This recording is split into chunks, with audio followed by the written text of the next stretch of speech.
From the New York City area, welcome to the Badass Counseling Show, where the master badass himself, Sven takes you deep and gives balm for the soul, baby.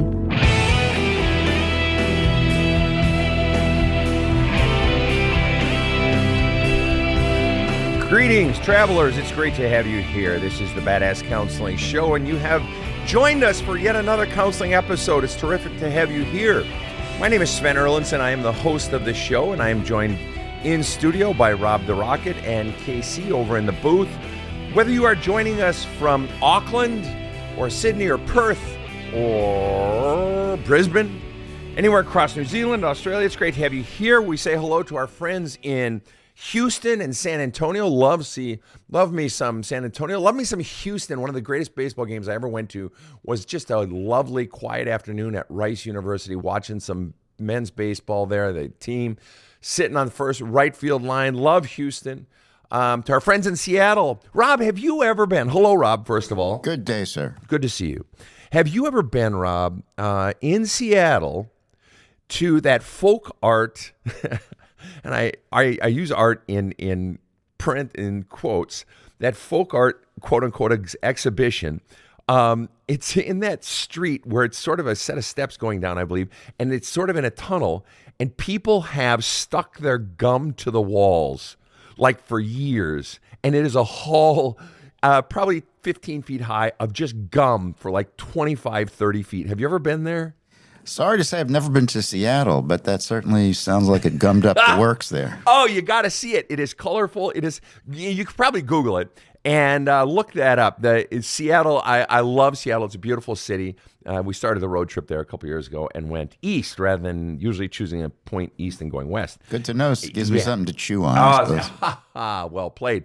But driving east and then going towards Coeur d'Alene and so forth, great part of the country. So to all our friends, wherever you are today, we welcome you to the Badass Counseling Show. And we are joined by, my team and I are joined by Tucker. Rob, will you tell us about Tucker, please? Happy to, Sven. Tucker wrote in and said, I'm a 43-year-old male who just cried through an episode of your show where KC said that crying was a superpower. At the end of January in 2021, my wife took her own life. We had a very tempestuous marriage, and she was a heavy alcoholic. She left behind a broken husband, 2 grown boys, and a 9-year-old daughter. I didn't heal. I drank and smoked my pain away for only 10 months before I met my current wife and her children. We married in the fall of 2022. My new wife is both my superpower and my kryptonite. She's been my rock through the darkest times of my life, but she's also been through my suicidal ideations, constant up and downs, alcoholism, and so forth. We have a large family of 9 children. I really put her and our kids through the shit. With everything, we have built some big walls. We have split up basically every spring, including now. I can take the heat for causing her pain, lack of trust, and frustration, but she is now a very different woman than when I met her. A kind, giving woman has been replaced by a detached woman. She has stated she tried in the beginning and is done trying.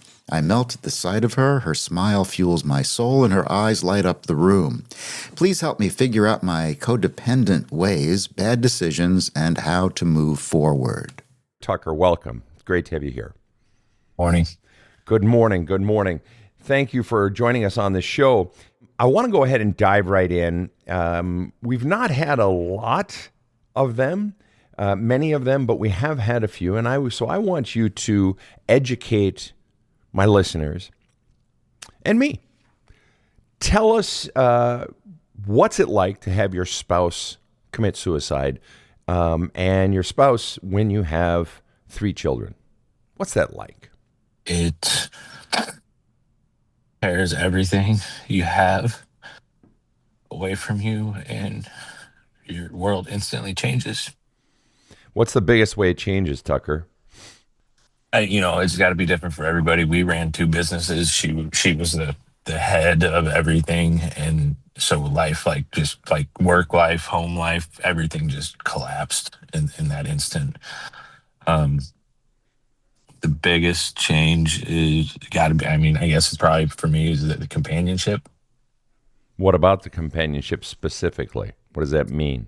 no longer having her in my life. I And mean, as a result of no longer having her, you lost what exactly? I lost my right hand essentially. Like she did everything. And how did her doing everything, quote unquote, make you feel? Give me a feeling word. Secure. Secure. Yeah. Secure. So you lost your security. And what would you say in that time back in 2021, when your boys were likely teens at the time and your daughter was 4, I would guess? She was 9. She was, oh, I thought she's 9 now. Sorry. No, she's going on 16 now. Gotcha. And your boys are how old now? 23 and 21. 23, 21, and 16. Got it. And so what was the single biggest impact on your kids? Losing their mother. Yes, but what specifically about that? How did it impact them most? I guess security again. They, you know,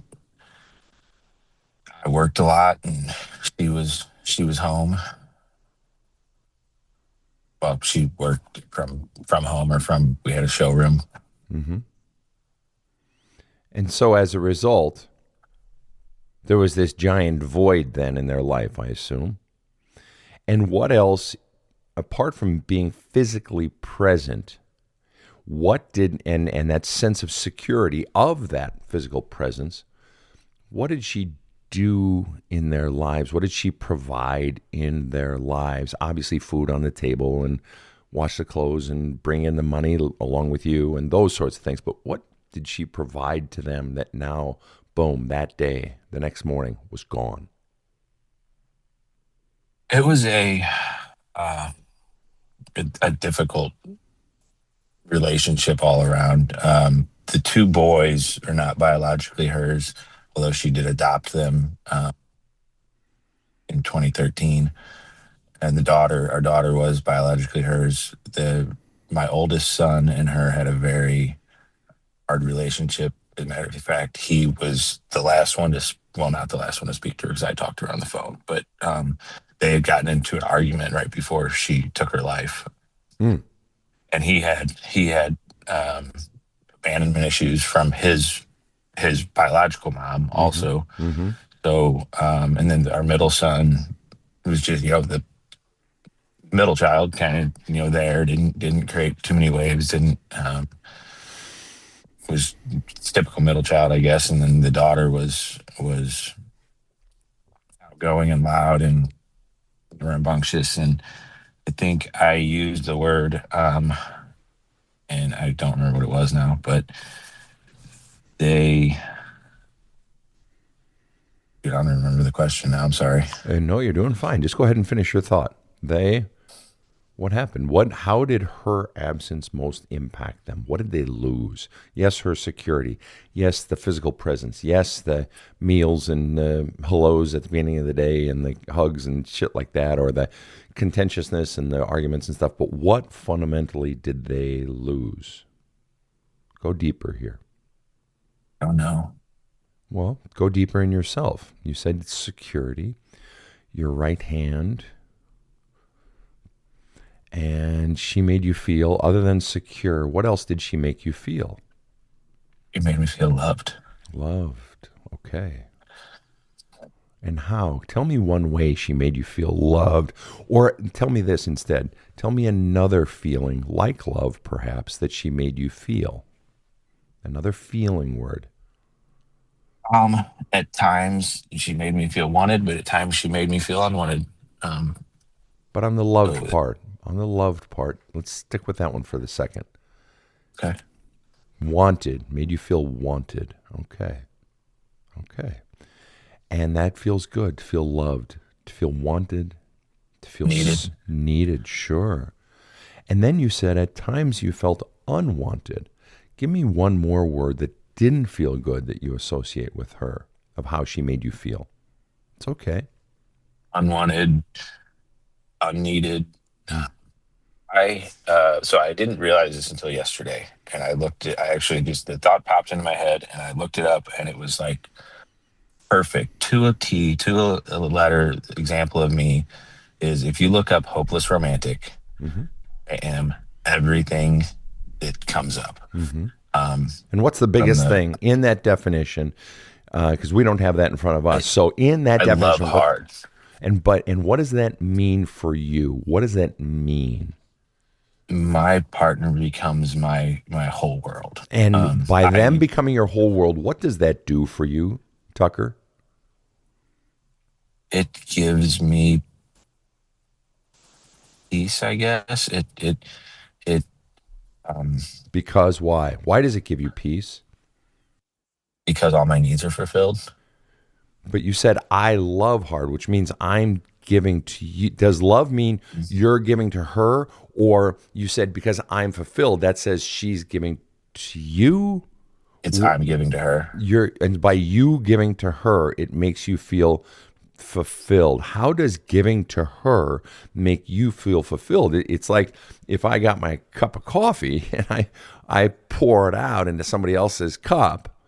How does my pouring it out into them make me feel like my cup is full? Help me understand that. I'm not saying it's wrong. I'm just asking you to help me understand. I am a very caring person, and when I'm pouring into their cup, so to speak, whether it be my spouse or my children or even my job at times, I feel like I'm doing everything I'm supposed to. I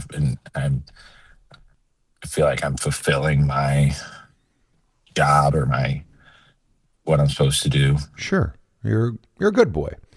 And so then let me ask you then, let's fast forward to right now. What's the problem then with your wife? You guys are detached. You're in your yearly spring breakup, separation, whatever, as Rob read to us in your bio. So then what's the problem now? Why? I assume you're feeling unfulfilled. You're not pouring into her. Or were you sort of saying, I wasn't pouring into her for years.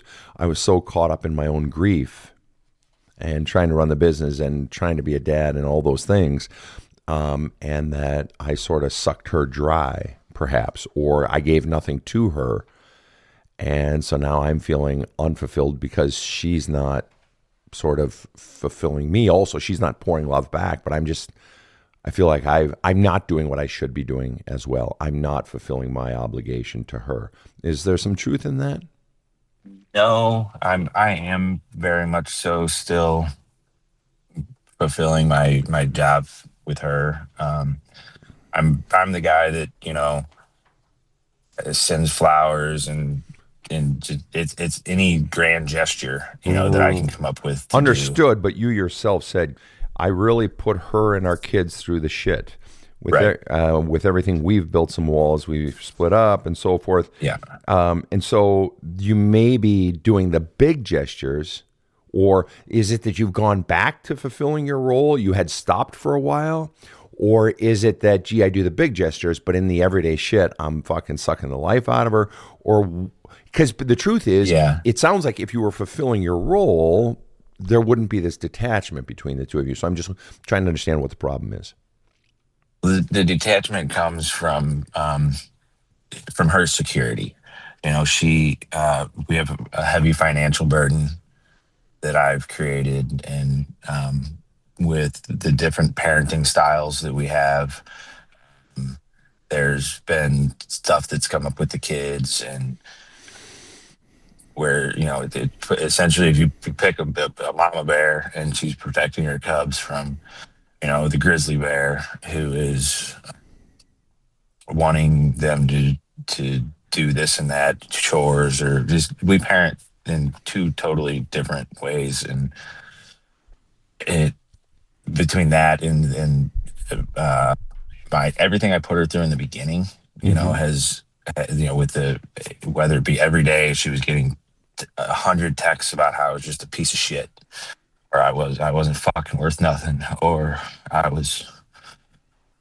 didn't need to be on this earth. Everybody was better off without me. I've gotten through that. I don't do that anymore. Good for you. That's But good. everything that I did, the first time it really hit her hard. Second time it,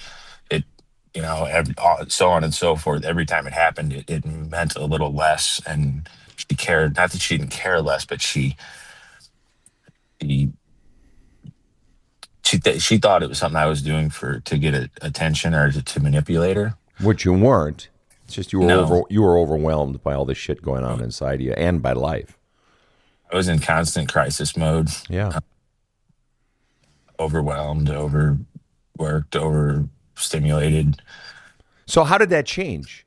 How did you become unoverwhelmed, overstimulated, unoverburdened? What changed it? Learn a lot of learning. What did you learn above all else? What was the single biggest thing that you learned that changed it all for you? A little bit of patience. Okay. I think Patience with what or with whom? patience with the kid, patience with myself, not jumping. Think before you speak. Talking to multiple counselors, doing some counseling, but group counseling, and it's at a hospital, but it's not. It's not. I wasn't staying there. I was coming and going, but it was daily. Yeah. Meds. I've got ADHD.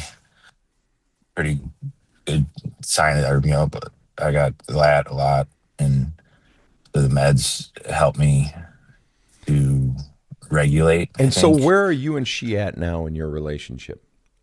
Are you guys on the brink of divorce, or is this just sort of we're taking our yearly breather, or where's it at if you were to sum it up in one sentence or less? I think we're trying to figure out if we're a good fit. Okay. Which means then that she hasn't made a decision.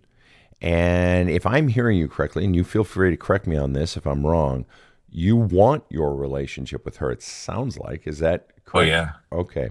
Yeah, right. Absolutely. Right. I could be totally wrong here, Tucker. And you can tell me to go fuck a duck, go fly a kite, whatever. I could be totally off here, Tucker. The scoop is this, is unintentionally you've drained her. Okay. Life has drained her. 9 kids has drained her. 9 kids and a suicide have drained you. Yeah. Okay. Now, this is on top of all the shit you can't see that was going on long before you ever even met your first wife. And that's the deeper shit. Okay. And that's the stuff that was already there that was setting these patterns, these relationship patterns in place. And you went through a massive life trauma. And then your wife committed suicide. And the massive life trauma was a difficult marriage, the first one. That's massive. That's hard. And anybody who's ever been married and in a hard marriage knows exactly what I'm talking about. You know exactly what I'm fucking talking about. Yeah. It's fucking hard and it's draining, and you love the person, and on other days you want to wring their neck and they want to wring your neck on the days you love them. And it's a mess. And then she obviously had shit going on inside of her that had nothing to do with your relationship, on top of the stuff from the relationship. And so then you had that. And the suicide of your partner, when you guys are running businesses together and you have kids together, and you have this bond and you love her and you depend on her, sometimes maybe too much, sometimes maybe not enough, whatever. To use your words, I lost my right arm. Okay. And so you went through massive shit. And your kids went through all of that times 10 because they're kids. Yes. They're kids, right. And you know that, which means you have the weight of all the shit they went through on top of you. So that multiplies yours, and it's just this fucking mess, right? Yeah. And you've been coming out of it. Just quickly or briefly, what was the year that you started coming out of it? It's still surreal, man. Understood. But when you first started maybe going to group, or when you first started not even going to group, but when you first started being able to maybe breathe a hair better, or started to have a hair more patience, or started to be able to just sort of see a little bit clearly. Last year, probably. Okay. Is when I last year. All right, Tucker. So This that's time last year. 2025. That's when I stopped smoking pot. All right. All And day, every day. yeah, there it is. And that was another escape. And that's understandable. Dude, all of these are normal reactions to an abnormal set of circumstances. You want to know the infinitesimally small percentage of the population in any country that has a spouse commit suicide when you have businesses together and kids together is fucking tiny. Tiny. So no one can be dogging you, all right? You're just trying to keep your fucking head above water while you are paddling frantically under the water like a duck, trying to keep your 3 kids' heads above water, and then 9 kids' heads above water, and be there for your spouse, and keep the business up and running. Mother of God. Dude, you're a killer. You are a fucking killer. People have no idea. It's one thing to want to kill yourself. That's much more common. And that's hard. And I've been there, all right? I was in that for 12 years. I get that. But wanting to kill yourself, oh yeah, you had that too. But to have your spouse, your right arm, even though you guys had your problems as any marriage does, but to have all those things that you are working on together stolen from you, and now it's all on your fucking lap, dude, you're a badass, utter badass. And the fact that you've been, that shit has fallen apart in the last 5 years, I'd be shocked if it weren't. I'd be shocked if it hadn't. I'd be shocked if you came in and said, yeah, managed it, it's good. I'd be like, bullshit, man, bullshit. No, this is normal. This is exactly what I would expect from someone in those circumstances. And there are very, very, very, very, very, very, very few people who could handle what you've done. At your age, I don't think I could have. You're 43. No fucking way. No fucking way. Dude, it's impressive that you are alive, that you are functioning, that your kids are functioning. And I mean this all fucking sincerely. Thank you. No, it's fucking true. I know you feel like a fucking failure. I know you feel like you've lost everything. I do. I know you do. I know you do. I feel like I've failed her. I've failed my family now. I feel like I failed. The businesses failed. It's everything I touch failed. Well, hold on now, Tiger. There's a whole lot of things that got touched, or a whole lot of things that touched the things you love, the things that you would work for. So your kids got touched by a parental suicide that had nothing to do with you. You did not kill yourself that day. She did. No. Yeah. And I'm not one to disparage the dead, but fuck her for leaving you this way. And you have every right to be fucking angry at her for that, as well as all the love. Yeah. All right? And you did not do that. Nothing. Zip, zero. You did not kill your wife. She killed herself. That had nothing to do with you. So you did not create that aspect of the trauma. And the notion, if somebody's going to look at you and say, well, you should have stepped up, you should have this, I'll be the first one to stand in front of you and say, motherfucker, why don't you go through me before you touch Tucker? That motherfucker had businesses. He's reeling. He just lost his fucking wife completely out of the blue. He's trying to carry 3 kids. His kids are reeling. He's just trying to fucking breathe. Dude, you did all right, okay? Yeah, made some mistakes, but who the fuck could have done better? It's easy for somebody to sit back, armchair quarterback that shit. All right, we're going to come right back after this short break. You know, I've read so many self-help books, and I always get something good out of them. But when I dove into There's a Hole in My Love Cup, well, it changed me. I cannot recommend this book highly enough. My copy is very dog-eared and highlighted. Thanks, Sven, for writing it. I love There's a Hole in My Love Cup, and believe you will also. Order your copy at badasscounseling.com. This show provides soul counseling intended to entertain and inform and is not medical advice.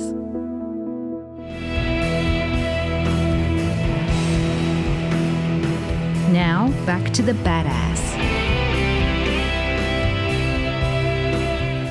It's Tucker that we have back on the show. Tucker experienced the suicide of his wife 5 years ago and his 3 kids, 2 then teenage sons and a young daughter.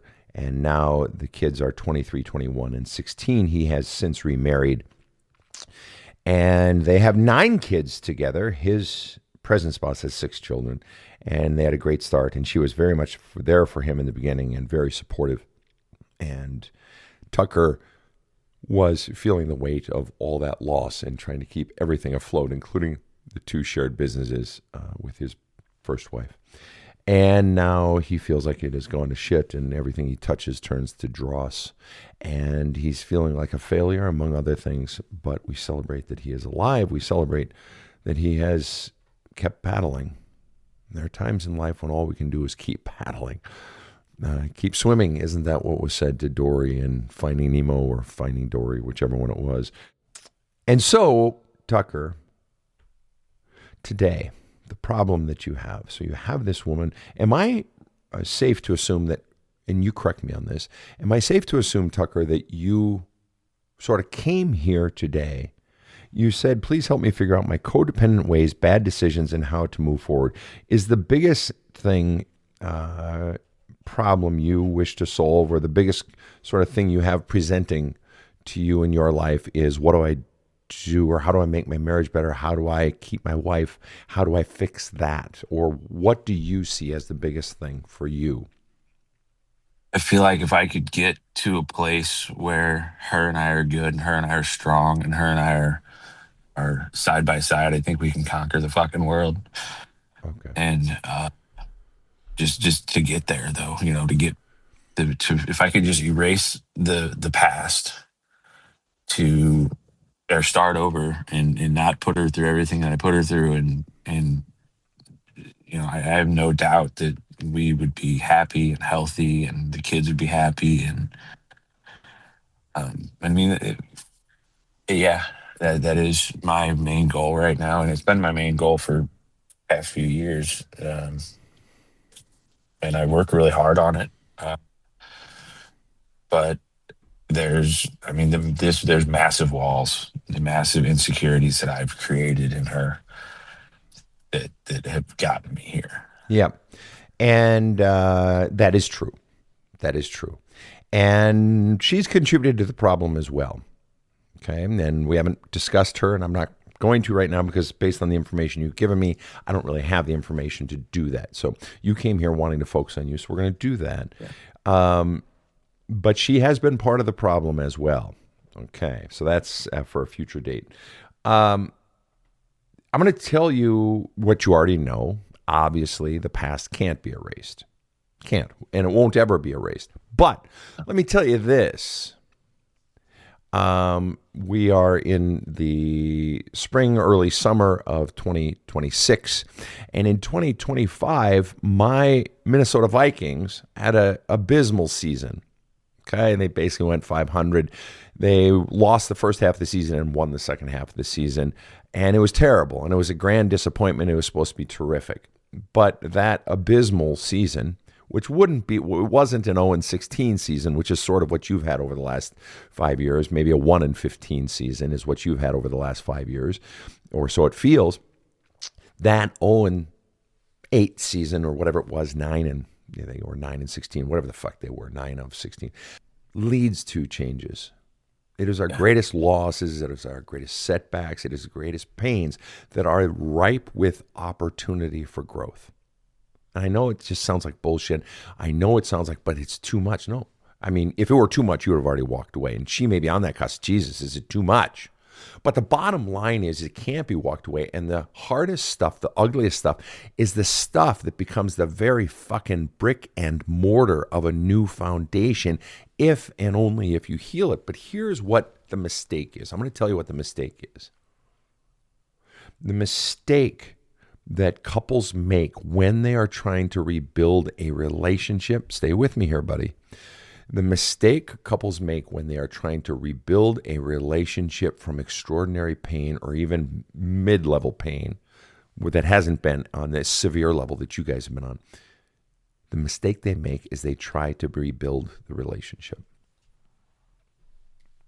That's the fucking mistake. And that's what you're trying to do. And especially when you have 9 kids, which adds its own mix of fucking challenges, because everybody has their cup out, their love cup out. You have 9 other human beings besides your wife and your own self and your business that have their love cup out, and each one of them wants and needs love poured into their love cup. Well, forgive me for asking the obvious question. Where in the living fuck are you going to get enough love in your love cup to share with 9 other people who are all 9 responsibilities that you literally made a decision to choose? Okay. I am the youngest of 6 children. I know what it is like to sit around a dinner table and be fighting with 5 other fucking kids for some fucking attention. My entire personality as a kid got crafted around that longing for attention, positive attention, i.e., that is to say, love.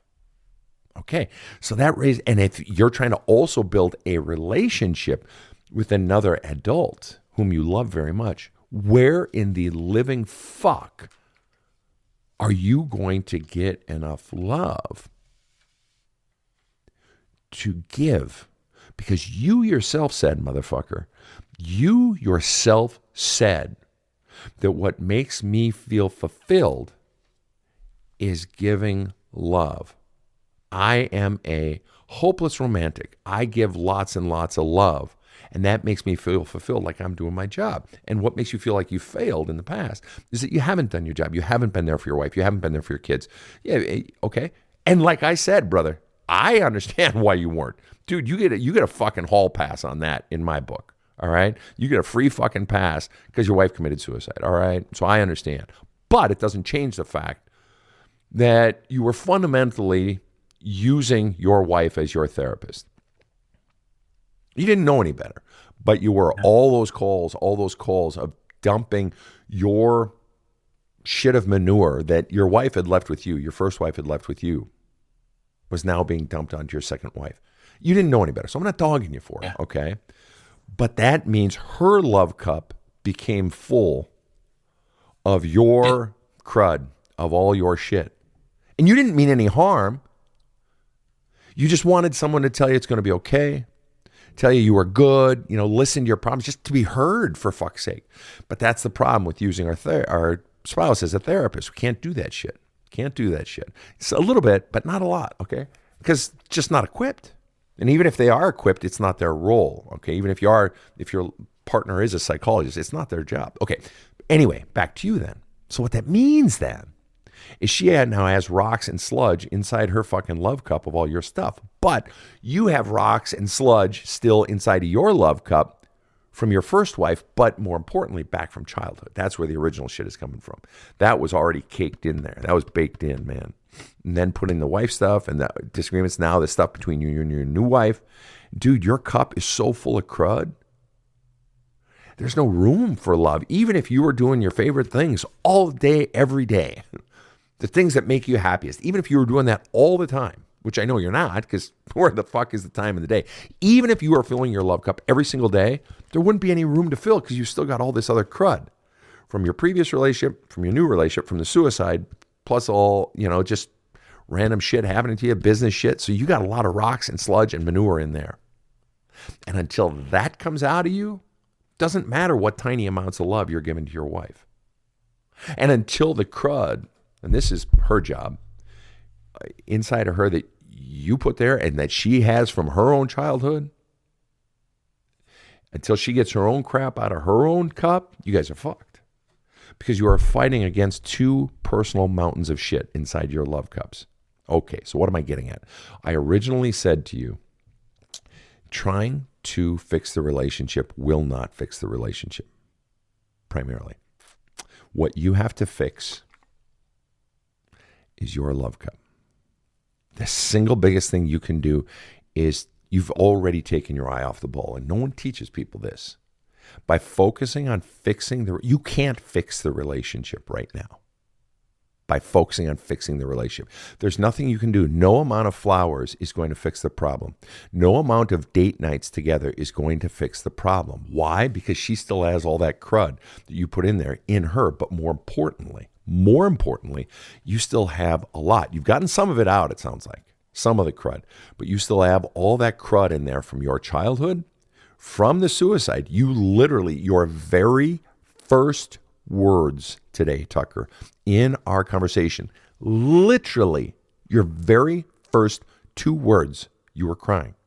Nothing wrong with that. I love that. KC supports it. Rob supports it. I support that. No dogging you for that. I love that. But the first thing that we talked about was suicide.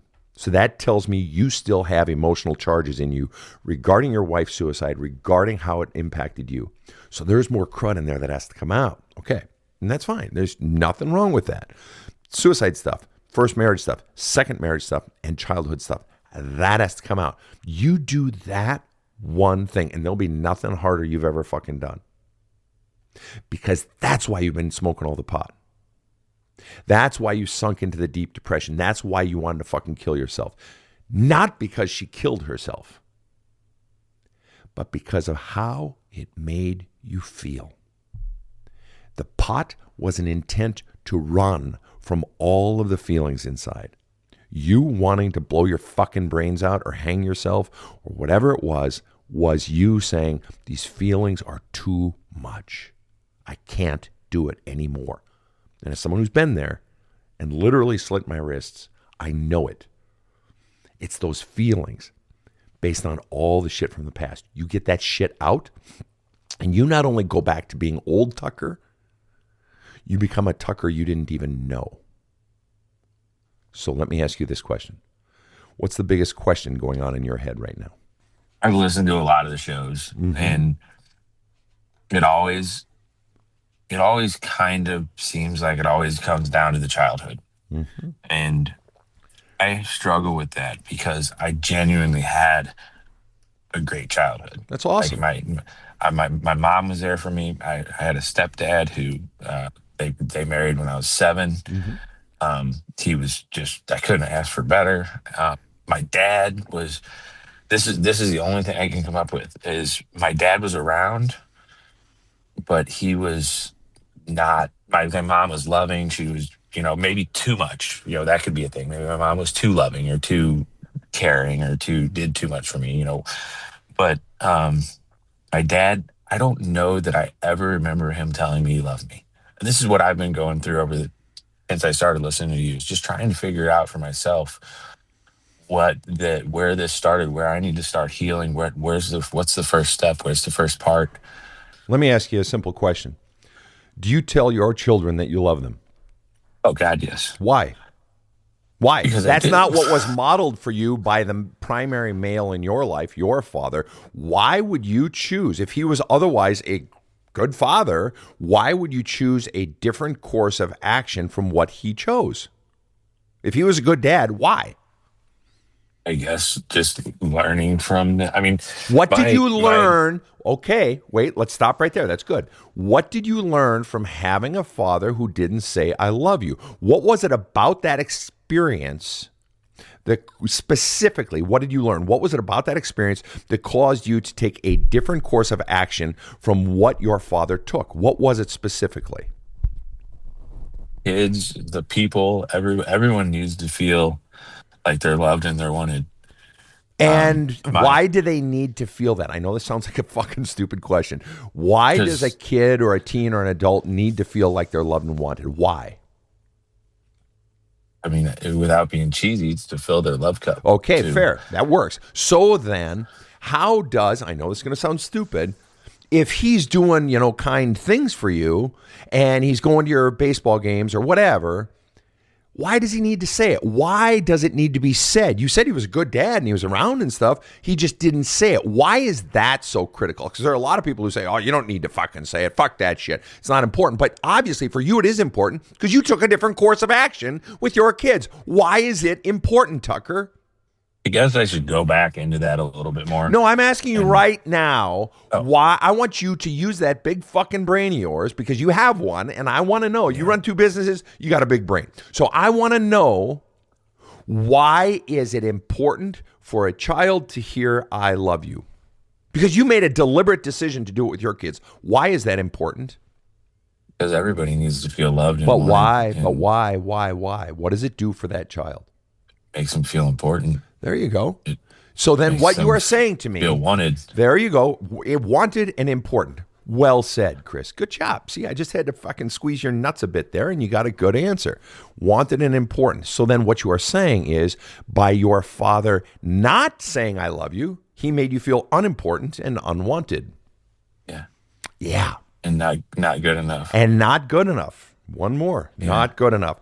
And you know what? People who grow up feeling like they're not good enough, do you know what they spend their lives doing, generally speaking?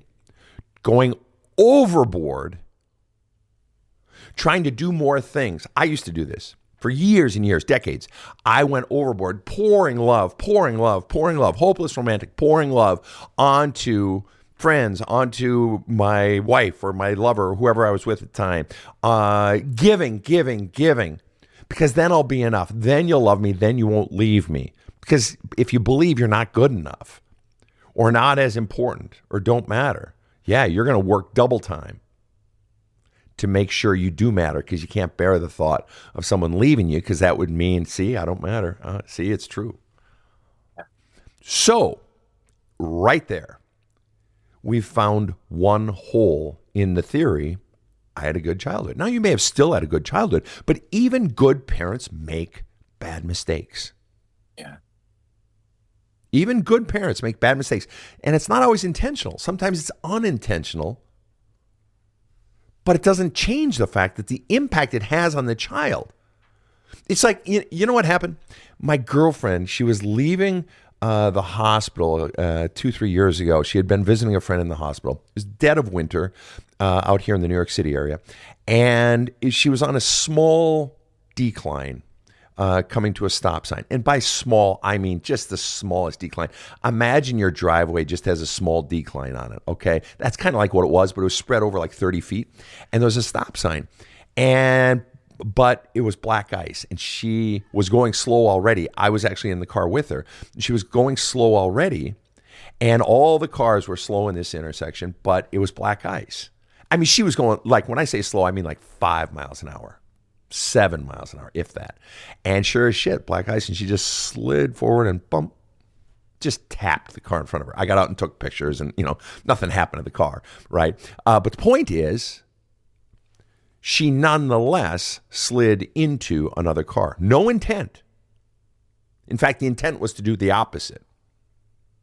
But there was still an impact. That it doesn't require intent. Now, if we had been going even half of the speed limit, which was probably 25 or 30 in that zone, which would have been perfectly well within the law, and then bumped her, we would have dented. There would have been a dent. There would have been a ding. There would have been harm. So I'm not saying your parents are bad people. I'm not saying that. That doesn't need to be said, but it doesn't change the fact that they harmed a child, and you just said so.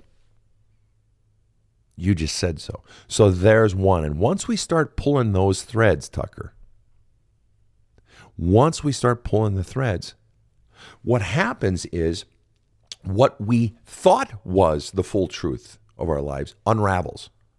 Well, it's like, shit, I don't want my life to unravel. No, hold on. What we thought was the truth unravels, and what's revealed behind it is the truth. And the truth isn't always just ugly. It's just beautiful for a different reason. It's beautiful for a different reason. Let me ask you a strange question, Tucker. You mentioned, when I asked you, what's the biggest question you had? You said, it seems like, Sven, when I listen to your shows, everything goes back to childhood. And I said, yeah, more or less, almost every time. Not every, but almost every time. Yes. And you said, but the problem I have is that I had a good childhood. I said, okay, nothing wrong with that. Okay. Is it possible, if your childhood wasn't as you imagined it? I'm not saying it was some horrific, train wreck. But if it wasn't as you imagined it, what would be the hardest thing for you to admit or face? If it were true, not a specific incident, but just in general about your childhood, what would be the hardest to look at?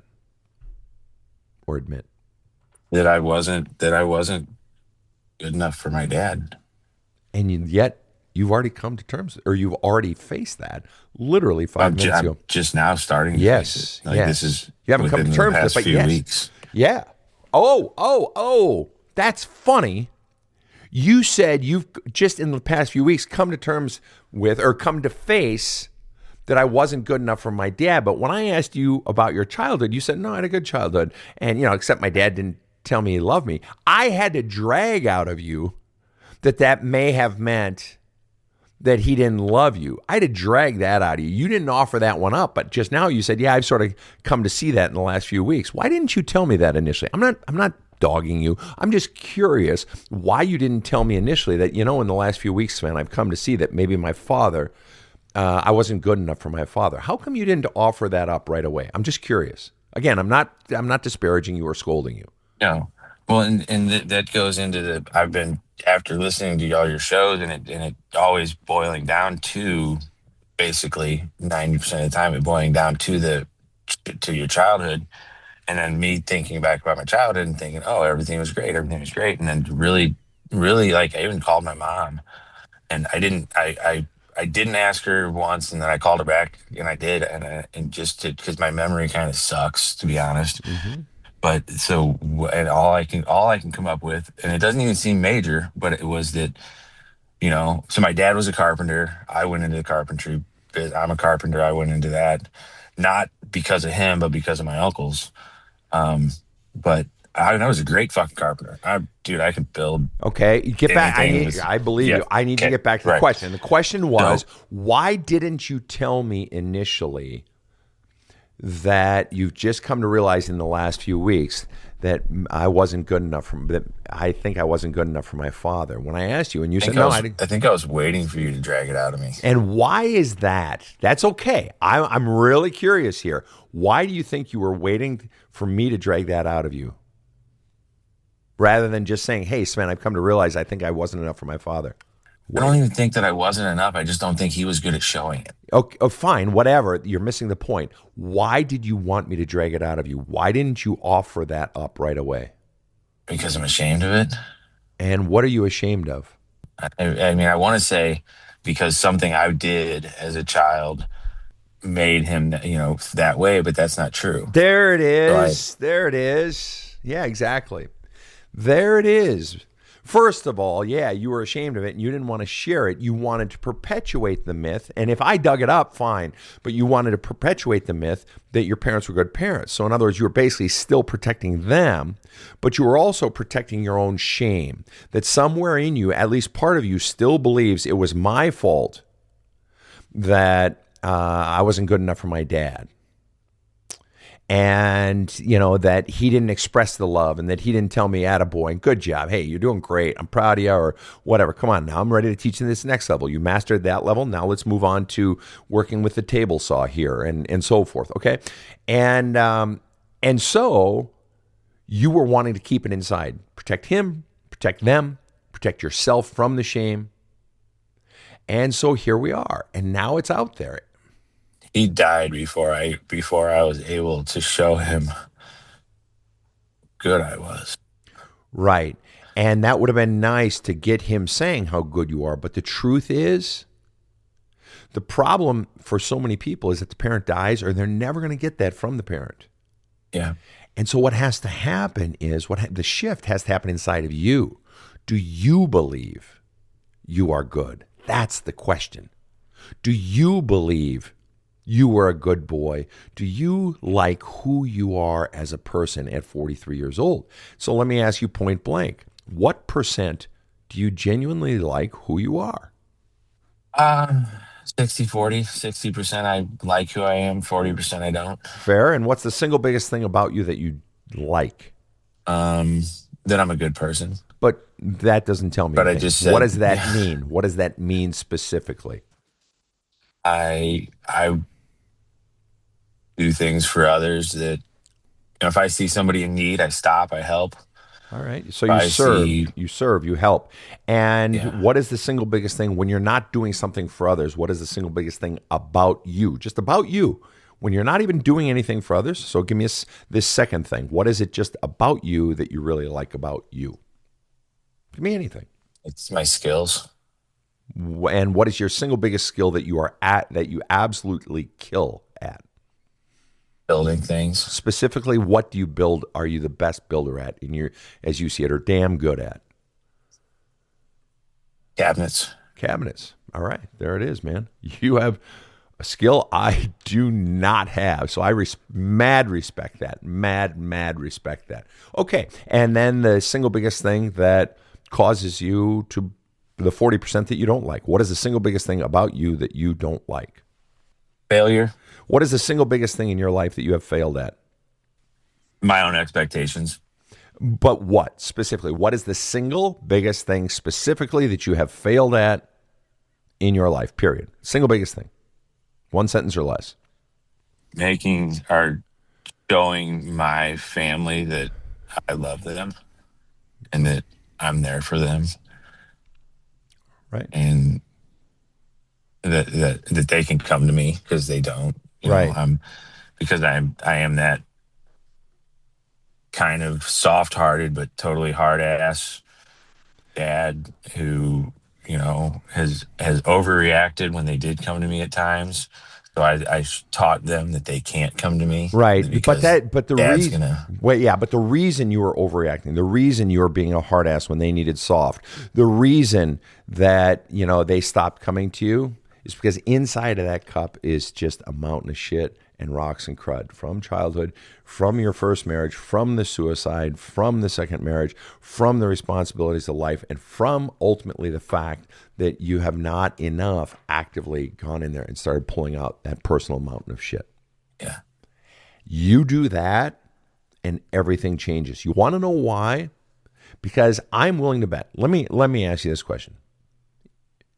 If you could have your father come back today, come back to life for just 1 hour, half hour, and say to you authentically, son, I'm proud of you. I really am. I love you. You're a good boy. I fucked off in what I didn't do. I should have said those things with my words, and I should have taught you more. I don't know how you've learned everything and how you've become so good at what you've done, because you've taught yourself, kid. And it's fucking impressive. It's fucking impressive. And the fact that you have weathered this storm, the suicide and the relationships, you're a better man than I am, son. If your father would come back and say that to you now at 43 years old, how would that feel? Unfulfilling. Because they're just words. But if you got the feeling in those 30 minutes, knowing that you would never speak to him again, if you got those words and for some reason... Healing. It would healing, you said, with an H, healing? Yeah, okay. Healing, yeah. Okay, so you're telling me that at age 43, hearing those words coming from an authentic place from your father, even though you've had his lack of words and his disappointment and all that in you for 43 motherfucking years, that hearing that, and if you were around, if you were backing it up with actions, it would heal you. So you're telling me it would heal you. So I'm telling you, young man, that you providing that exact same thing to your children at 23, 21, and 16 will heal them far sooner and save them decades of pain. It is not over. The story is not written. And the key to you being able to do that is you got to change you first. And if you change you, they will see it. They will smell it. You will walk differently. You will act differently. And you don't even have to go to them. And there doesn't have to be the rose and cotton candy and rainbows out your butthole. You will just change. You want to know why? Because the more you get in your personal mountain of shit out of your love cup, you'll calm down. You won't have the bite. You'll relax more. You just naturally will have more patience. You won't be forcing yourself to be patient. You'll listen better. You'll make better decisions. You will just change. And so what it Yeah. requires then is the courage to go back into that past shit. You wanted to say something. Last question here. I was just gonna say that's already happening. I've seen that change happening in myself over like probably about the past year. Right. Um, and Good. I am getting better, and still a long way to go. And and healing them from my hurt. And Tucker, That, just so that- you're aware, your relationship with them is just like your relationship with your wife. That the biggest thing you can do to heal your relationship with them is to heal your relationship with yourself, because that's where it's all going to spring from. Yeah. And the Yeah. deeper you go into the shit with your parents, even the stuff you're ashamed to look at, or even the areas where you want to protect them, it's not your job. You don't have to change anything in your relationship with a living, breathing parent. You don't ever have to confront your mom or confront your stepdad. You don't have to confront anybody. But you do have to confront the one that's inside of you, the parent from your childhood, the father, the mother, the stepfather. You do have to go back and look at those, and just for the first time in your life, look at the full truth, all of it, warts and all. You have to look at all of it, and for the first time, see the truth of your life as a man, which means you see that boy for the boy that he was, and what was done to the boy, and what was not provided to the boy. Yeah. And you have to look at the full truth and allow not just the feelings to come out, but to begin to identify the beliefs that taught you to believe about yourself, because that is what has been doing the damage. You go into that, and this is not a process that has to take forever. You can begin to see results in this in just literally in months, begin to see serious results. But it requires you going down deep into those depths and no longer being afraid to look at the real truths. Do you think you're at the point now where you can begin to do that, Tucker? Yeah. Good man. Yeah, totally. I'm probably gonna write my dad a nice long nasty letter later today. Good for you. And you know what I would also recommend this week? Write your first wife a good, long, love and nasty letter. All of it. Yeah. Just start pouring it out. And what you're going to discover is the more you start pouring out regarding dad, regarding your ex-wife, regarding anything, more memories are going to come up of them, of other people. And you have to welcome them and journal about them and write letters about them and just allow everything up. Everything has value, because the more you bring it up and get it out, up and out, the more you do that, the less shit that's in there, which means it fills up with love, and you've got it to give to your kids, to your wife, and they will see the change. Because the only thing, my man, and I'm going to leave you with this final thought before I ask Rob to chime in here. The only thing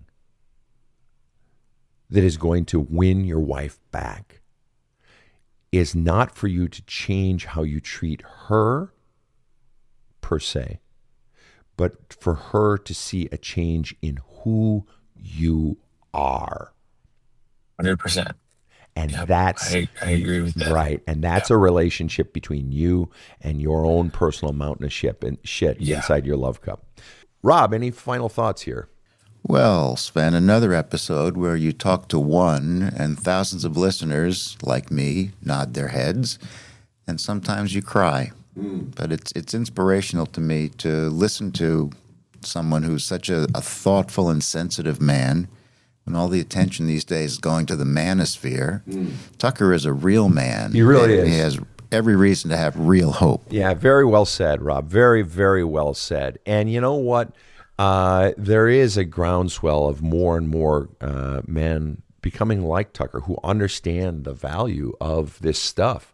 And the ones, even ones that look like meatheads like me, who understand the value of, hey, this is important stuff. Because they realize, shit, man, I didn't have anybody giving a shit about how I felt as a kid. And that shit's bleeding onto my kids, or it's bleeding into my relationships, or you know what? It's just hurting me. Fuck that shit. I want to change me. And that is what Tucker's doing. You're right. You're absolutely right, Rob. You are a much better definition of a man. And you being a failure, again, I want to remind you, you put anybody in the fucking shit that you went through, even setting your childhood aside. But the shit you went through, a spouse committing suicide, hey, man, The fact that you're living, breathing, surviving, and moving forward today, double thumbs up from me, man, because that's a big deal. And now it's time to dive in deep into that stuff. And if you're not working through Love Cup, you need to be, and you need to be journaling your ass off with all those exercises. And so, final question: what are you feeling? Give me a feeling word or two, Tucker. Hope. And give me one more. Yeah, hopeful. One more feeling word. Peaceful. Peaceful. All right. And why do you think, what biggest reason you're feeling hopeful and peaceful? Because I feel like I have a roadmap or a guide to getting the shit out and to reversing the pain that I've caused my family. Yep. In the way of showing them a better husband, a better father. Yep. And what you're doing by taking this roadmap, this guide, is you are showing your own sons and daughter that there is a way for them out of their own pain, that there is a new definition of man emerging in their life, that there is new strength. You are showing them how to live in the world, and that healing is possible, and you are breaking the cycle. That's exactly right. And that it is possible to heal. You are giving them hope by you healing you. That's when the student becomes the leader.